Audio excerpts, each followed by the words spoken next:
Welcome, ladies and gentlemen, back to Trailmakers, and today we have another amazing episode of Best Builds, where I go into the workshop and find some amazing, ridiculous, or crazy creations that you guys have been building on the Steam Workshop and Trailmakers. I feel like a lot of what I said there was a little bit redundant, but you get the point. And we're starting off with this kind of insane hovercraft right here. Now, let me hop out for a second so I can actually bring up the page, the description of this thing. So this is the Black Viper Transformer. It's more of a hovercraft, I think, than a transformer, but it has to transform into like hovercraft mode, which I'll show you in a second. So this is made by Panandi. It's pretty much self-explanatory. It's a hovercraft and you press 1 to transform into the hovercraft. So let's just appreciate how this thing looks, though. This is the front right here, and this is one of my favorite like engine block creations that I've seen. This is like a front like engine area assembled from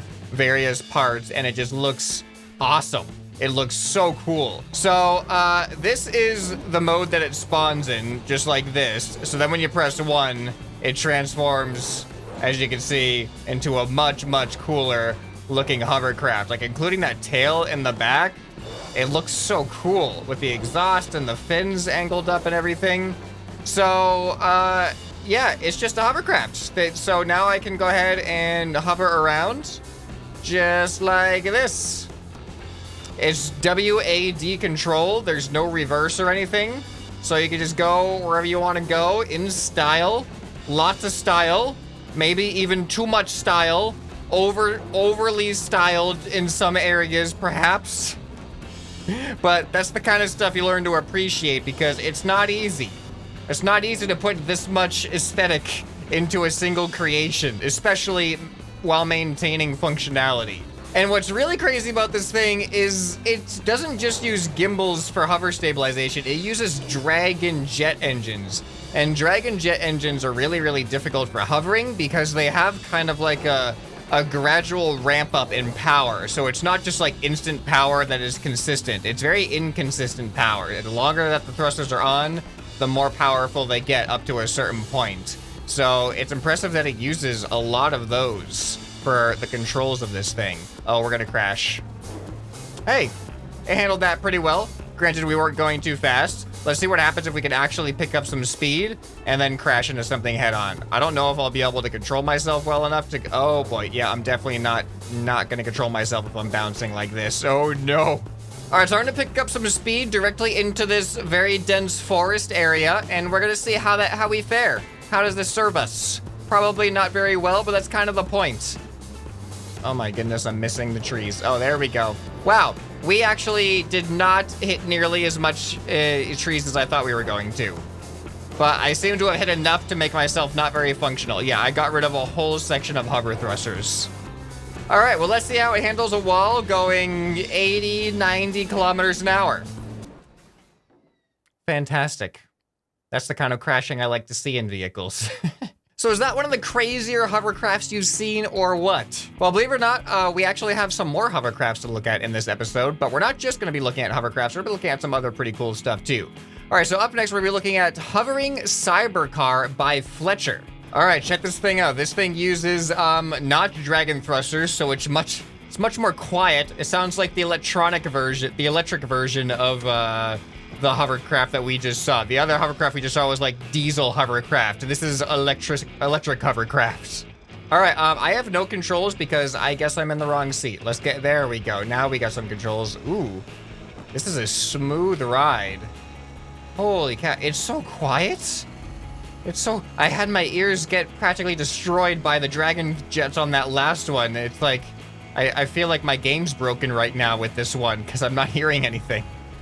All right, I don't know what the actual controls do, so let's go ahead and push buttons and see what happens. Oh, it looks like when I'm turning, notice the tail fins on my spoiler in the back? They actually turn left and right to help with to aid with turning. That's pretty cool. Okay, so that's WASD. L, I'm assuming, is lights. Yeah, we have some headlights in the front, and then we have space. Is that a booster? Oh, space is like a bit of an air brake, it looks like. Let's see how well it works. All right, here's me slowing down at normal rate, just gliding, and then this. I mean, I think it works. Yeah, that definitely works. I think it works a little bit better than just gliding. All right, and then what is control? Oh yeah, control activates sparks, just in case you want to look like you're about to explode and need some help. Maybe you might want to bail out of the seat real quick and just let the car go along its way. And wow, that's really going. All right, oh, this thing has suspension. Notice the suspension's actually, you can see it compressing. Oh, I wanted to go on the ramp. While I'm on the ramp, not exactly what I meant by go on the ramp though. Let's try this again. Oh, I just noticed not only are these back spoiler fins rotating when I turn, but check out the front. We got some fins in the front and those also turn. So that just helps with the turning. That's actually a really cool design. I like this. This is really, really well designed. And this thing is actually pretty fast once you get going. So let's see how it handles gaining some air off of a jump. Hovercrafts generally don't do too well with getting a lot of air. And this one appears no different. Epic.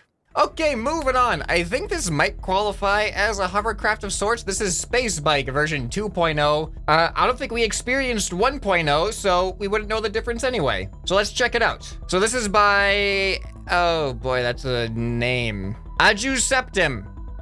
I'm going with that. Okay, Q. Okay, we got a bit of a horn. It doesn't go. Whoa. Wait, what? Whoa. Oh. Oh.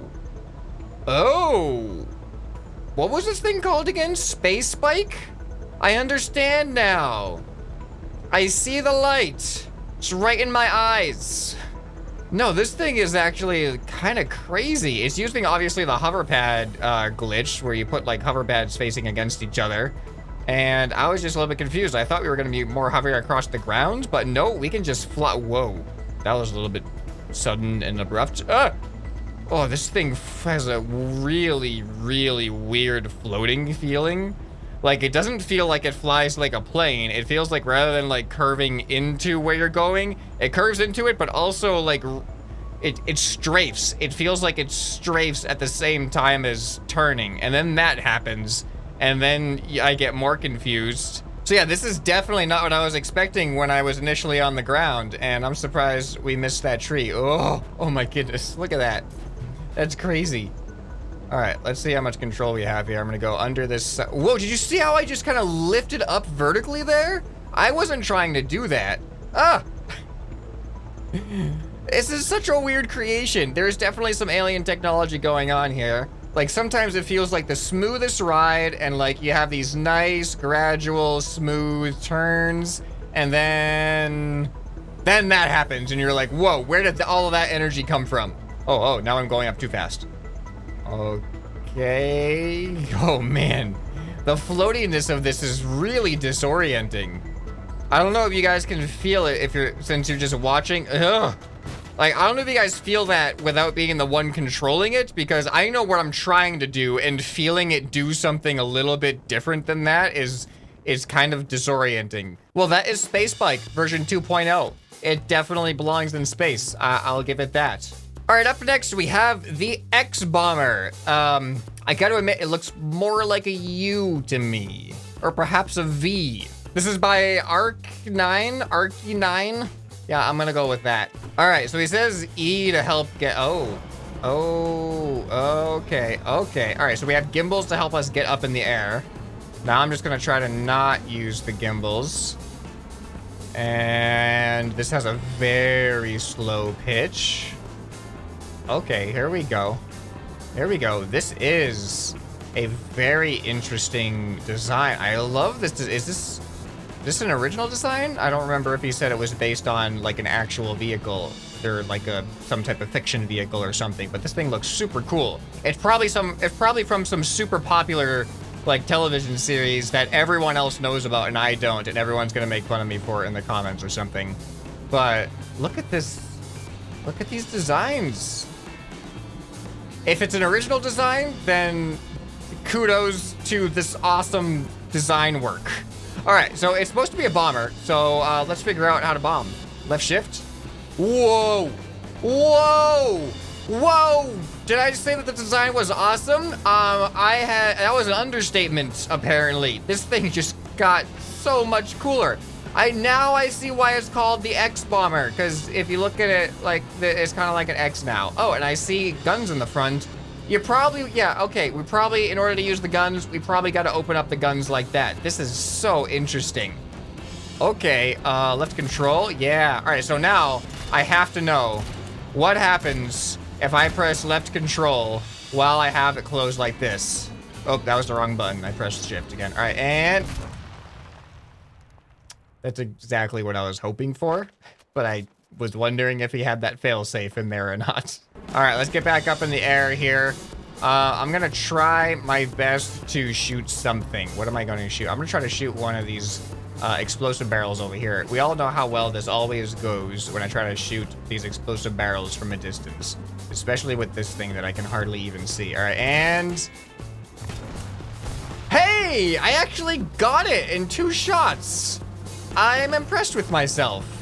All right, so now we're gonna fly through Hoop of Fire, but with a twist. I'm gonna close my guns off like this, and we're gonna fly through Hoop of Fire, and I'm gonna blow myself up as we go through the Hoop of Fire, because that's just adding another dimension to fireworks, I guess. Don't ask where these ideas come from. It just popped into my head, and we're gonna do it right now. All right, and fireworks through the Hoop of Fire. All right, they call it fireworks because it goes through fire. All right, up next we have the Ball of Doom, a battle drone that will make, oh, he's gonna make a better one and smaller and more stable one. So we got the big unstable Ball of Doom, apparently. I guess if you're gonna have a Ball of Doom, you might want it to be stable. And I guess smaller is better so you can maybe put it in your pocket and carry the Ball of Doom with you. And that way, if you ever need Doom on hand, you just reach into your pocket and you got your Doom in there. Well, this is by Facetube_twit. Oh, I get it. Like Facebook, YouTube, and Twitter. Okay, somebody likes their social media. All right, so why is this called a Ball of Doom? What's so doomy about it? Whoa. You're gonna make a more stable version? More stable than what's happening right now. Oh, we got buttons. Space. Okay, space goes up. I do see cannons in here. Okay, we're going forward. The Ball of Doom is going forward. We can turn to the left. We can turn back to the right. What does S do? Backwards, probably? Yeah, so S does go backwards. Okay, up and down arrow. Okay, we can aim the cannons. All right, we can aim the cannons down like this. Left shift. Okay, and we can go ahead and rain down destruction, rain down doom. What is left control? Probably going down. Okay, I think I got, wait, G. Oh. Well, this gives me a question that needs to be answered. I'm gonna press the fire button now and, oh, he's smart. He put the failsafe in. I'm pressing the fire button. I'm still pressing the fire button, and yet they will not fire until it is out. That is really, really cool. All right, so they're out, and I can aim them down. Oh, I have free aim, like anywhere I want to, up and down. That's really cool. All right, so now let's try to maneuver over to one of these explosive barrels, and we're gonna test out again our ability to explode explosive barrels, which I mean, they're called explosive barrels. It should be pretty easy to get them to do their one job. Like this, or perhaps this. Yeah, and I'm just gonna go straight over to this one too. Okay, I missed that one. I wasn't so good with that one.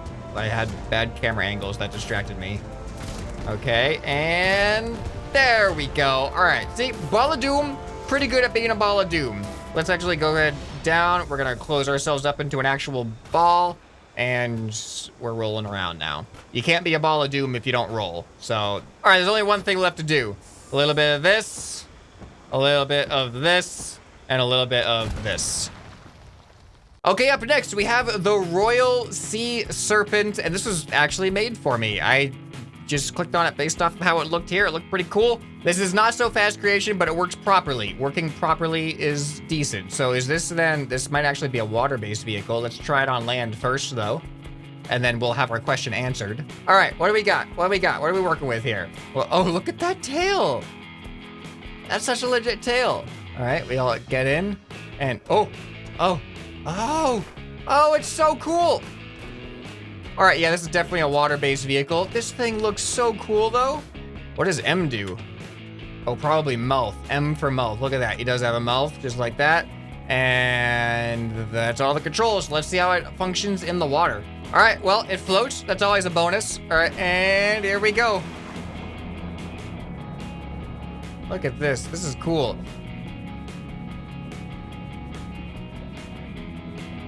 This is really cool. I actually kind of like how the tail, even though those are like powered tail fins and they have drag and resistance, they're just loosely attached there, so it naturally just flops around like kelp. It's like kelp being dragged behind here. The only real functional fins seem to be on the body area, and they actually, well, it's the head. Wait, what? Hold on. How is it just the head that's doing the pitch? I don't see anything else doing pitch, but the head doesn't actually have any actual fins that I can see. It's just aerodynamic blocks. So that's pretty cool that it works regardless. I'm not seeing any other things that are contributing to pitch directly. Oh, the base of the tail. You can see the base of the tail actually helps as well. Very, very slightly compared to the head, but it still works really, really well. All right. Then we got our roll. Yeah, pitch and roll is all we really need. And then of course, we can be happy in the water with our open mouth just like that. The only thing, the legs do look a little bit odd to me. That's the only thing about it that seems a little bit weird design-wise. Oh, and they're also, are they free-floating or no? They just kind of, they react slightly to the turning, it seems. Oh, look at this. Oh, does that look cool or what? That's how you make a sea creature look cool in Trailmakers.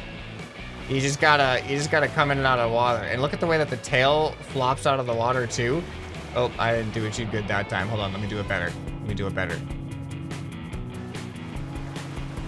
There we go. That's what I'm talking about right there. Even though the tail is like floppy, having it come out of the water like that it just makes it feel real, you know? I don't know what it is about it, but it feels so much more real with the water effects. There's something so relaxing and fun about just pulling dolphin maneuvers in the water in Trailmakers. If you have Trailmakers and you've never gotten a water creation capable of weaving in and out of the water and jumping out of the water, it's probably my favorite thing to do in Trailmakers. I highly recommend this. All right, well, we gotta move on. I can't just do this for 30 minutes and expect you guys to keep watching. So we actually got one more creation to look at.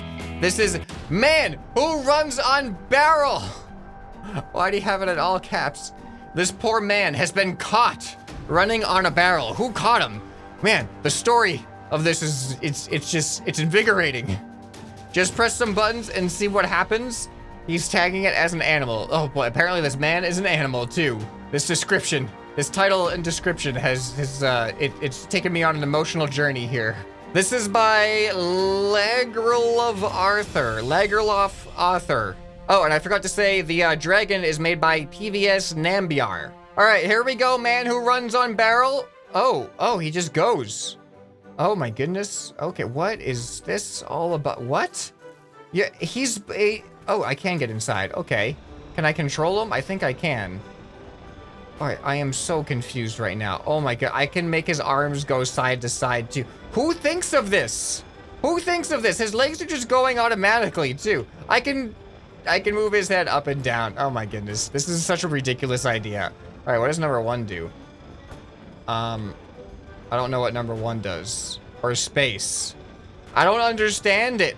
This was just such an odd creation. I had to see what it does. Like, I never know what I'm gonna get with this stuff, but should this be a new addition to the Buster family? Is this, Buster Who Runs on Barrel? Here, I want you to meet, he's gonna be adopted into the Buster family. He's not related by blood or oil, I guess, since everything's kind of robots in this game. but he can be adopted into the Buster family, and we're gonna give him the initiation here. All right, man who runs on barrel, meet your brother Hulkbuster. How do I aim? I don't know how to use this creation. Okay. Oh, there we go. Hold on. No, just can you come back here? Come back here. Come back here, Barrel Buster. We'll call him Barrel Buster. Barrel Buster, I got a present. I got a package for you. There you go. Open the package. Open the pack, Buster. Where are you going? You can't run over there. That's not how barrel running goes. Don't worry. He's coming back down. We'll have a present for him once he comes back down. Here. Oh, my foot. Ow. Buster, I need your help. You're my adopted brother now. You need to come help me. You need to come help. It actually looks like he's coming. It actually looks like he's coming. It's hard to do introductions from this distance. I just want to introduce you. I want to introduce you, please. Oh my goodness. I have presents. Presents. Barrel Buster. There we go. All right, now that he's been initiated into the Buster family via adoption, we call it explosive adoption. It's very, very sudden, and it happens, it's a very quick process, the explosive adoption. That's just how it works. Let me know if you had a favorite creation in this episode. Leave that down in the comments below. If you want to see other amazing creations like this on the workshop, then there's just hundreds in this playlist on the end screen right here. So go ahead and watch this playlist. And if you like the whole push buttons and see what happens concept, you might not know that I actually have that on a t-shirt with a nice piece of artwork too. So go ahead and check out the merch shop. And of course, everything supports the channel. Hope this video has earned your subscription. Anyway, this has been ScrapMan, and I'll see you next time. Bye.